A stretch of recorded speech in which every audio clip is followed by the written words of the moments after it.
Hello, Westminster. My name is Boyd Taylor. Here I am again to talk about the fall edition of the Westminster Writers Journal and visit with one of the contributors. The Writers Journal, as you know, is a platform for creative expression, poetry, nonfiction, memoirs, or fiction by Westminster residents. And copies of the spring edition are still available in the little store. If you haven't picked yours up, you should do it soon.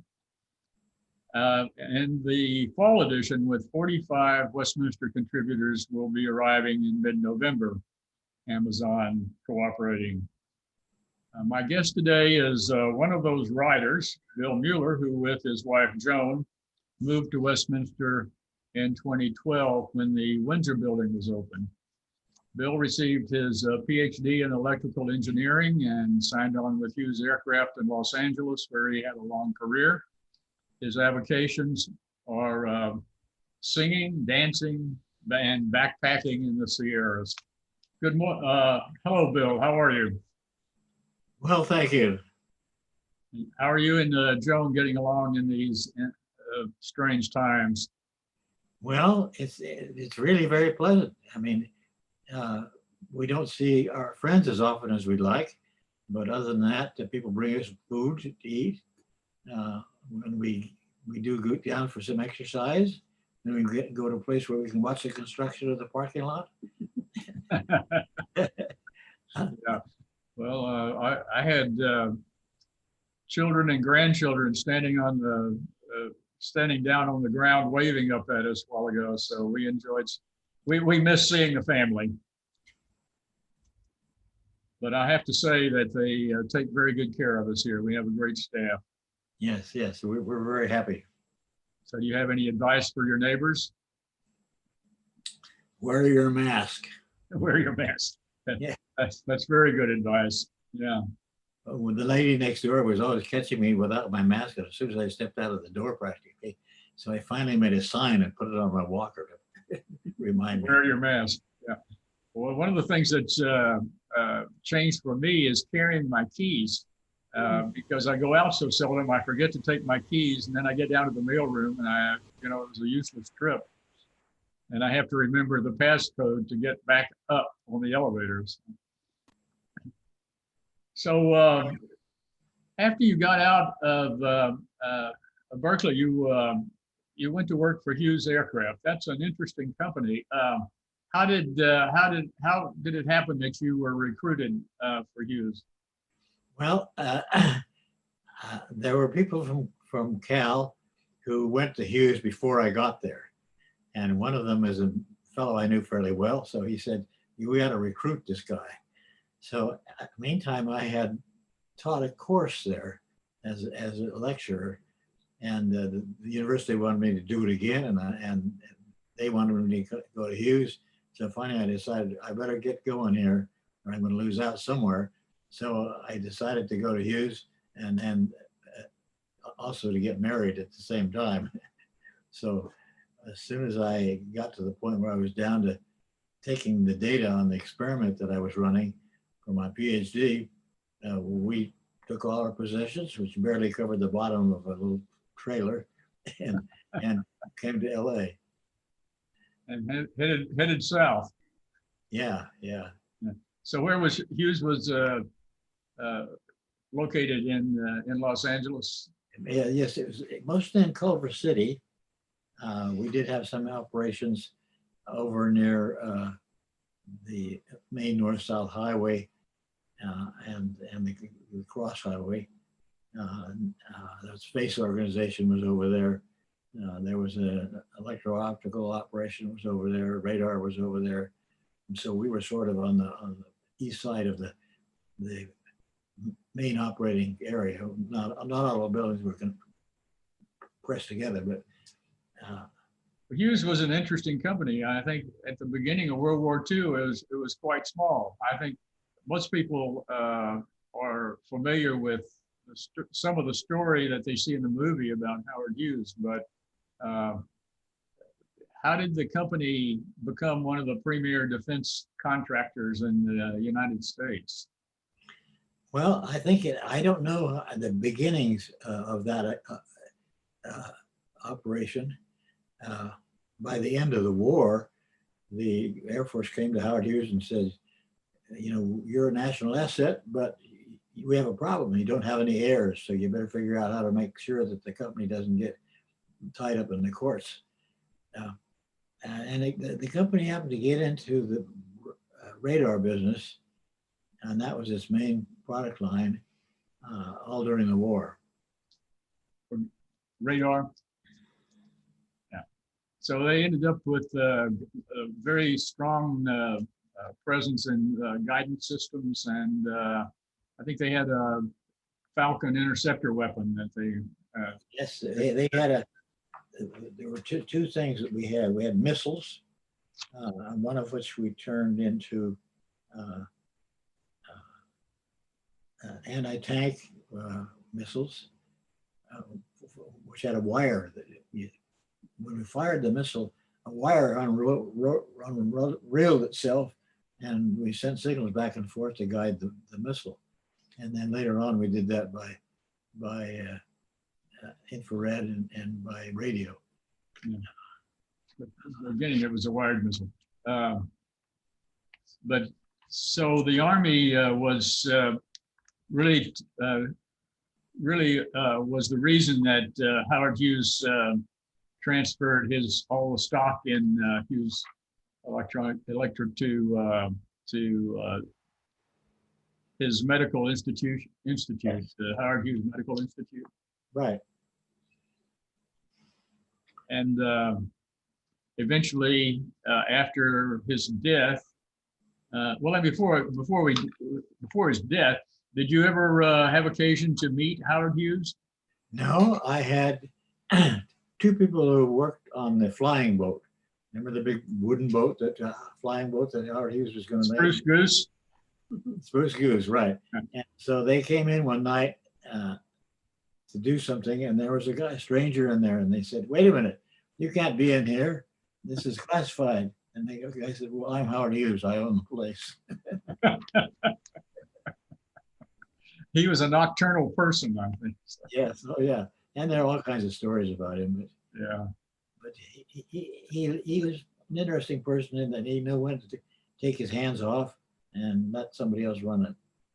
That's yes. So he managed to build an extremely profitable company, and as you say, he was willing to trust to give authority to the people that knew something about the business, because yes, indeed. Not every entrepreneur can do that, especially when they have such an ego. So eventually, after his death, the company was sold to, I believe, General Motors originally, and then divided up.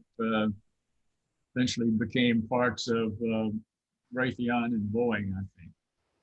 So there was must have been quite a clash of cultures as all these transitions were taking place.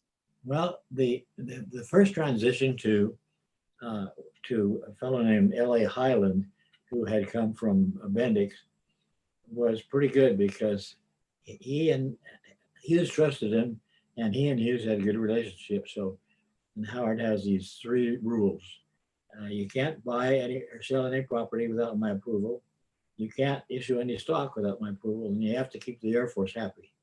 Yeah. And so he and Highland didn't talk very often, maybe several times a year, maybe, and Highland had no trouble dealing with him. So no matter how, he was contentious, but Howard Hughes had aircraft on his mind. He was originally a racer.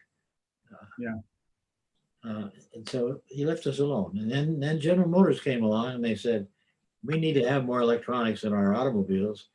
Let's buy an electronics company. And so they bought Hughes. Hughes was, of course, owned by the Medical Institute, so they were the people that had to make a decision about whether to sell or not.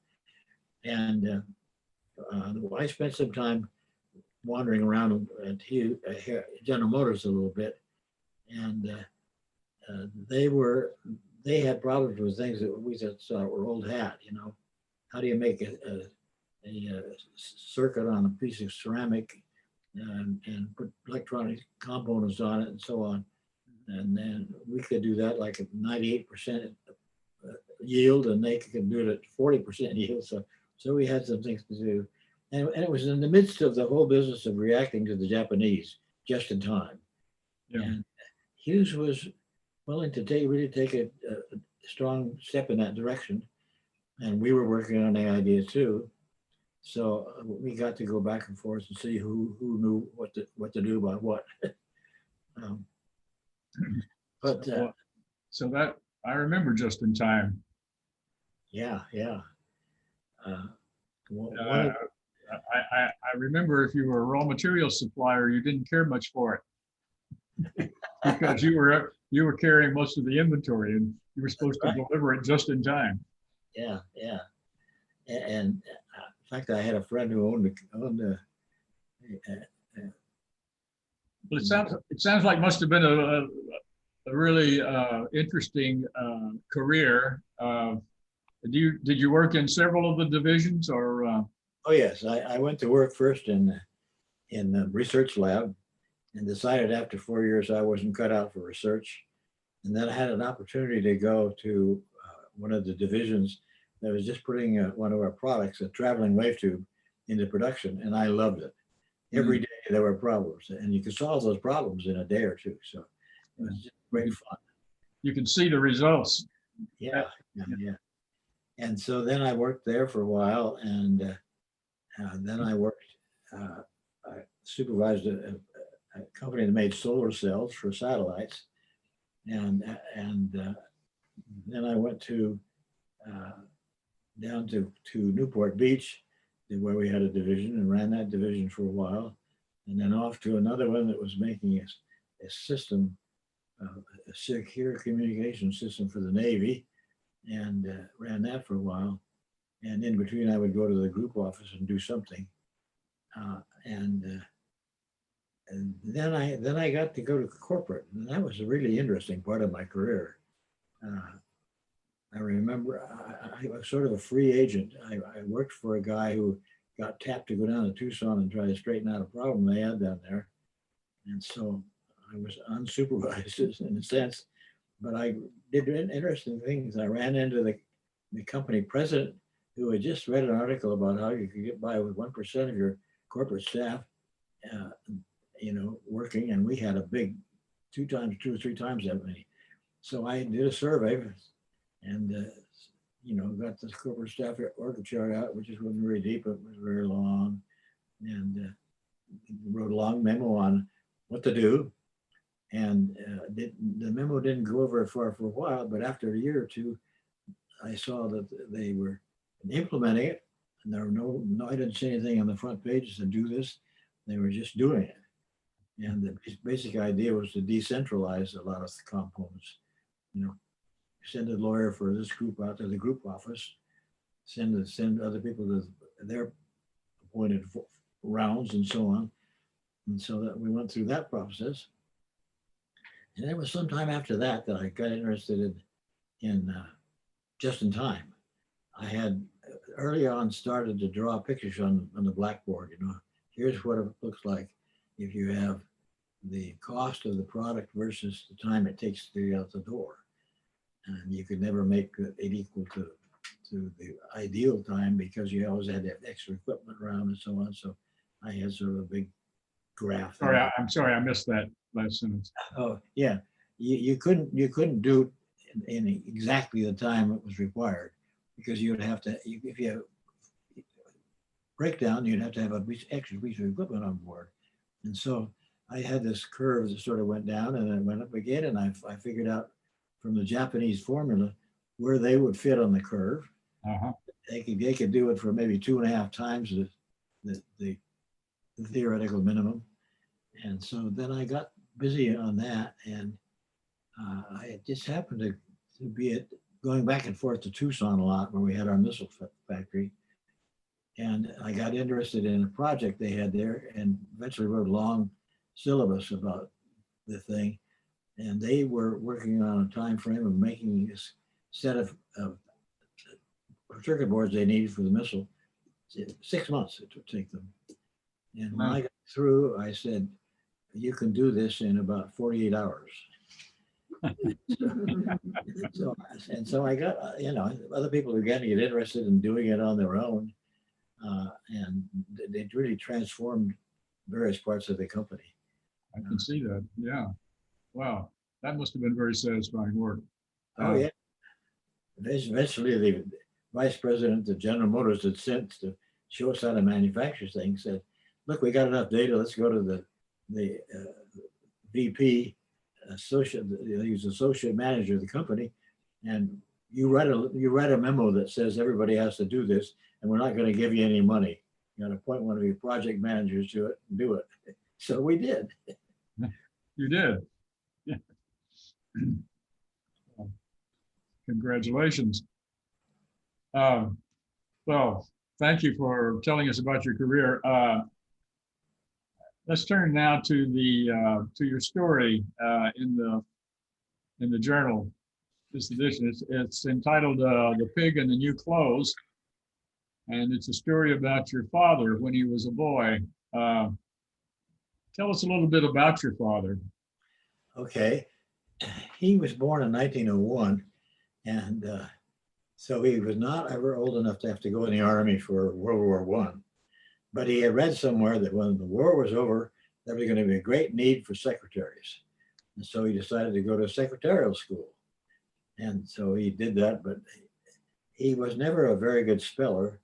And he had to compete with all these nimble-figured teenage girls and so on. Finally, the guy that ran the school said, you ought to look for something else to do. So he worked for Cushman for a while, made lawnmower motors, gasoline-fired lawnmower motors, and tested. He was sort of final test man for that. And then he went to a bank, and there was one of the women that worked in there said, this guy's pretty bright. I'll teach him double entry bookkeeping and so on. So he learned that business. And then the bank later on, I guess it had to cut back. And so he was unemployed. And his father, my grandfather, said, I got a problem here. I got one son that went to Montana and went bust because he bought too much land, and when the weather was bad, he had to go bankrupt. And this other guy that was working for the bank, so he set up with the first guy as a haberdasher. I'm sorry? As a haberdasher, clothing store. Oh, like Harry Truman. Yeah, and so my dad got room and board and a few bucks a week, I guess, to live there with them. And so pretty soon he wanted to get married. My mother was a great singer. She had a tremendous operatic voice, alto voice. And she had a chance to go to Chicago and study opera. But by that time they had been, romantically entwined, and she decided she'd rather marry my father. So now my father didn't have hardly any money, and he decided to go to San Francisco. So there's lots more opportunity out there. So he borrowed some money from the brother that owned the clothing store, got on the train, went to San Francisco, found himself a job with Gensler Lee Jewelers, and as a guy that went around and told people, hey, your payment is due for the jewelry that you bought. And then he had to get my mother out. So he borrowed some more money from my brother and got a ticket on the train for her to come to San Francisco. And so they came out there and got married. And after a while, they moved across the bay to Oakland because it was cheaper. And then his oldest brother lived in northern Idaho, in a little town called St. Mary's. And there was a lumber mill there. And so his brother called up and said, look, there's a lumber mill here that failed, and we can take charge of that and give them money from the Reconstruction Finance Company. We'll buy that mill. Yeah. So we packed up and went up to northern Idaho, and they never got any money from the Reconstruction Finance Company. And so my oldest brother said, what am I going to do with it? I induced him to come up here. So he became the office manager in the lumber company, and worked in that until the war started. And then the government was building a great big dike around this mill because it was a national asset now in case of wartime. And then they had a fire, and half of the lumber out in the yard outside where air cured lumber burned down. Our reconstruction finance company who had financed it in the beginning said, we'll take the insurance company. So insurance money. So they went bankrupt. So then my father had to figure out what to do. And he talked to the guy who owned the company that he'd gotten well acquainted with. And this guy said, Mueller, you need to get the hell out of this town. If you don't, one of these days, the banker and the mayor are going to come along and say, we'll give you $10,000 if you take over this store and keep it running. And so you'll be here the rest of your life. So my father thought about that and said, well, that's good.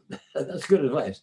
So his next oldest brother, who features in this story, was the chief of sound at Warner Brothers and had been in on the project to convert all the sound information, put it on this film track and make sound movies. And so he went south. He got a job eventually with a company made vitamins, and he made less money than he did when he was working in this little town up in northern Idaho. And of course, it was more expensive in LA. So eventually they decided that we got to move. And the people up in northern Idaho said, you come back. I kept sending telegrams. But in the meantime, he had, through a relative of my mother's, he had interviewed in Alameda, California, which is a big island off of Oakland, for a job.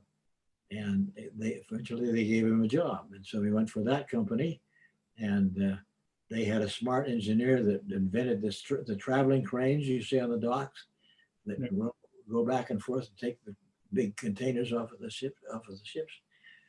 And he had to have some money to make that work. So he went to the local banks and they couldn't handle it. And there was a guy who ran a company called Sea Land, and he wanted to buy 20 of these cranes to start with. And nobody else had one, so he was taking a big gamble. But that required a lot of money, and they couldn't get it locally. So they had to call in the Suede Shoe Boys from New York, and they came. Joe doesn't like that term.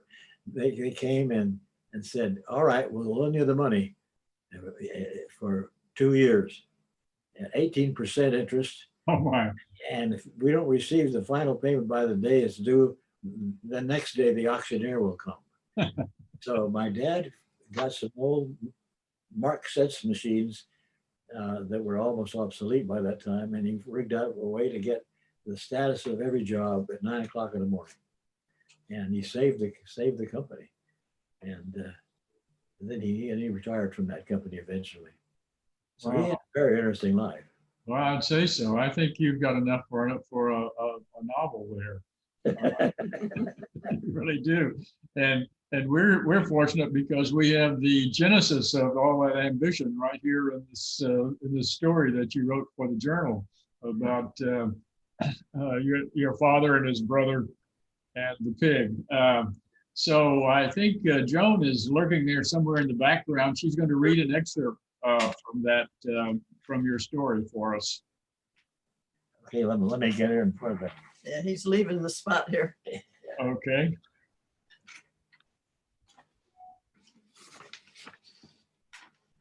I have to go to the other chair. Don't fall over.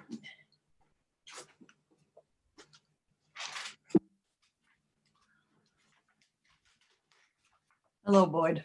Hi, Joan. Thanks for reading this for us. Oh, it's a pleasure. I was his copy editor, or whatever you call it. This is a true story, but there are a few things to say about it afterwards because we found there were some corrections. If you would tilt your camera just a little bit. I'm not getting your entire face. There? That's better. Thank you. It's nonfiction by William Mueller, The Pig and the New Clothes. This is about his father. You've heard about him, and his father's brother, who was a year older. And when they were little, well, I guess they were about 8 or 9, they began looking at catalogs from Sears and Roebuck to see what they could get, doing their wish list. And they'd compare notes and stuff. Their father heard them doing this and he realized they didn't have any money. So he helped them he said, let's see what we can do. And he went down to a farmer who had a pig, who had a litter of piglets, and asked the guy if he had a pig that they could buy. And the guy said, well, you could have the littlest one for free. So he gave it to the man, who took it home and gave it to the boys and said, you can raise this. It's the runt. So you're going to have to bottle feed it and help it to grow. And they did, and it got to be a decent size. And when it was time to slaughter it, the father said, now you have to find someone who will buy it. Go down to the butcher in town and see if he'll buy it. So they got it all ready. And this big pig, they're trying to figure out how to get it from their place way out of town to the butchers in town. And you can't just haul a pig by the rope. And so they had to work it, push it, shove it all the way to town with all the people in town watching this procession. They got it to the butcher and he took it in, and he said, will you buy it? And he said, well, I think so. And he measured it and weighed it, and he took his pencil out and wrote down a number and handed it to them. Said, is this okay? And they said, this is fine. It's the first time they'd ever seen any kind of a number that would get money to them. So they sold it to him, and then they got their money and they turned around and shook hands. It was their first big deal. And they turned around and headed home with this information, stopping every now and then to figure out what they were going to do with their money. And when they got home and they showed it to their dad and he saw it, he said, that's great. Now you boys can go buy some new clothes. So that's the story. I don't think you need to read it, or I don't need to tell you any more than that. Well, thank you. Thank you. That tells But the us a true lot part about. about it was that it wasn't their grandfather. I mean, the boys didn't go to their father. It was when they went to their mother, who got them on the train to Omaha and said, now we'll go buy you some new clothes. So it's just a little detail. Is that it, Bill? Yeah. That's a great story. I really like the ending. Mhm. And, so I want to thank you both for being here today. And I don't see Bill, but tell if he can hear me, say thank you, Bill. Well, we enjoyed it very much. And now to all of you watching out there, the Writers Journal Fall Edition will be here in a matter of weeks. We'll keep you advised. So this is Boyd Taylor saying thanks again to Bill Mueller. Thanks to Joan for telling us the story. And thanks to all of you Westminster residents for tuning in. And we'll see you soon. Stay safe.